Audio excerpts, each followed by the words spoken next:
Governor, I want to ask you, while we're on the topic of transportation, about something that's been a hot topic for you and so many people, including Representative Rutherford behind you, the flights coming through JAX, which are believed to be carrying migrants going through there with HHS, DHS. You said you were going to stop that. Where do we stand on your work there? So it's a great question. So this is about the clandestine flights that are coming in the middle wee hours of the morning. Very no notice to the state for sure.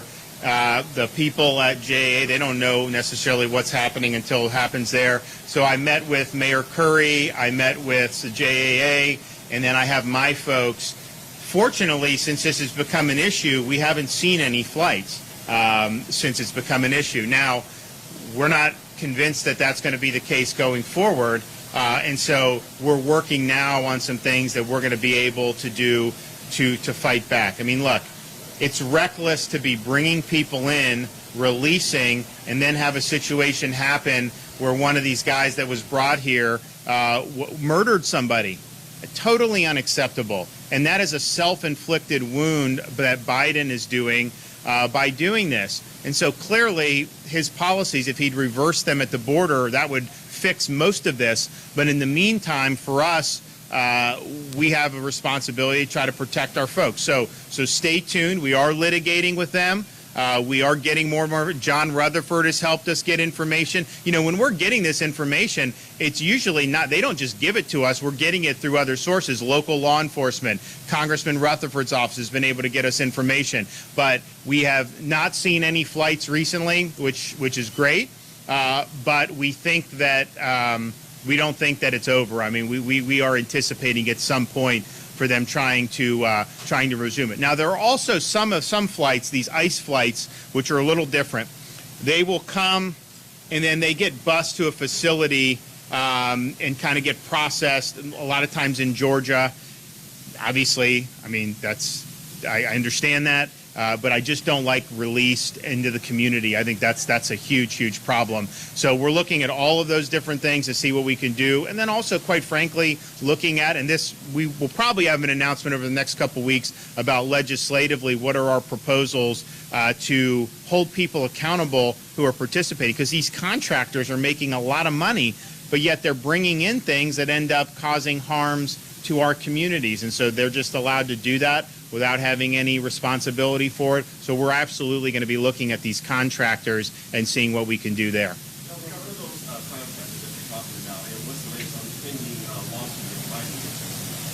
So the lawsuit is pending. I don't know exactly when we're having the next hearing, but as many of you know, there's been a number of lawsuits for a wide range of issues. Remain in Mexico, we certainly supported that. That was in Texas.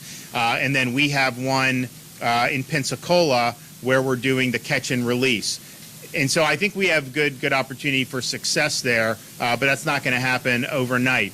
The contractors are a variety of people involved in transportation, charter flight companies, bus companies.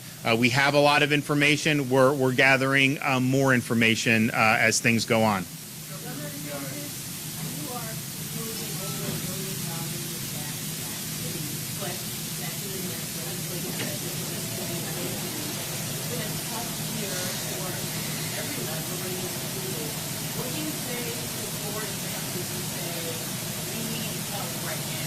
I would tell them to contact their members of Congress and have them press the Biden administration to change course on what they're doing, because they're the ones that are driving this. Last year, gas was $1.30 less than it is right now. We're now in a situation where we were basically energy independent for the first time in my lifetime just a couple years ago.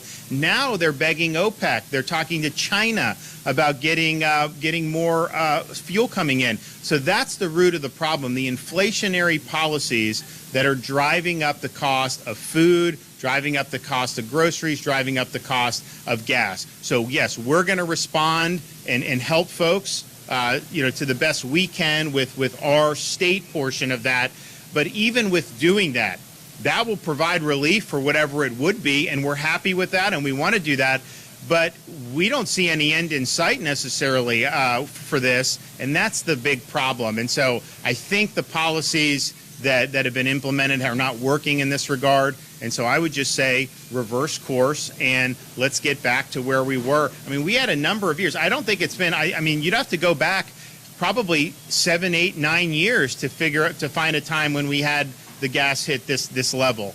So this is not something that people had been accustomed to over the last many years. Governor, on the gas tax, under your proposal, when would the state force end, and how long would it not be in effect? So we think if you did over $1 billion, we think that probably could be perhaps as much as 6 months. So we're going to work out those details with the legislature. Obviously, they can. We got to get this as a statutory change. It's not something you can do unilaterally. So you're looking at getting it through and then setting the date for implementation. So stay tuned on that. But my view would be, we want it to be, some people said, why don't we just do something for a month or two? Those were I was like, no, we got to do it longer than that. So this will be many months, and it'll be over $1 billion, and so that'll be real meaningful relief for people.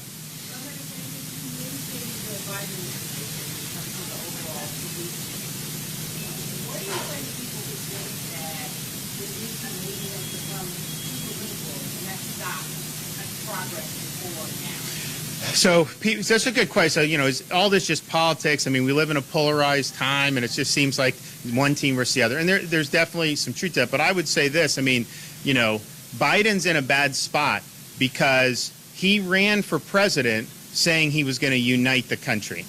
He ran for president saying he was going to shut down COVID. He demagogued Trump about COVID, blamed every COVID infection on Trump, and said as soon as he was president, he was stopping it. And yet you've seen the results have been even worse, even with medications and vaccines on that. So he's failed to shut down the virus, which he promised to do, and he failed to unite the country.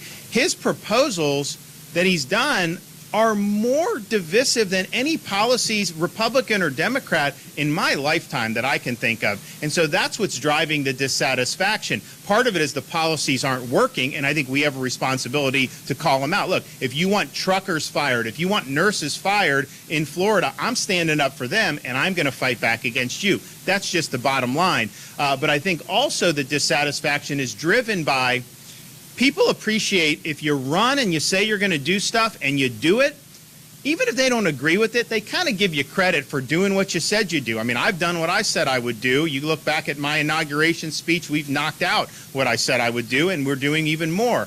Biden, though, I think, committed a fraud on the public when he said he was going to unite people. He is not. He is being captive by a very militant leftist impulse in his party.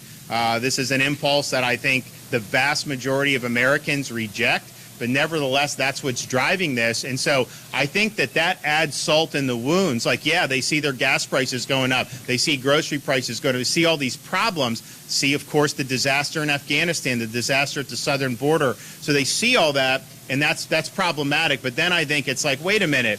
How is it uniting the country by having an open border? How did it unite the country for being humiliated in Afghanistan? How is it uniting the country to try to impose mandates that are going to cause millions of Americans to potentially lose jobs or livelihoods? And that, I think, is why people are so dissatisfied. And so we have just a responsibility to stand up for folks, and we've guarded Floridians' jobs zealously, their freedom zealously, from threats on all comers. But if it happens to be coming out of Washington, that we're going to do that. But people know that if you have a bureaucracy that's out of control and they have their set sight on the jobs and livelihoods of Floridians, people know they have a governor that is going to fight back. They have a governor that's going to stand up for them. They have a governor that is going to do whatever he can to make sure they have the right to work and the businesses can function and kids are able to go to school and all the things that are just so important to having a healthy society. That's what we're fighting for. And to the extent that the Biden administration is getting in the way of that, then we're going to be here to fight back. Absolutely. Okay, everybody. Thanks so much. Appreciate it.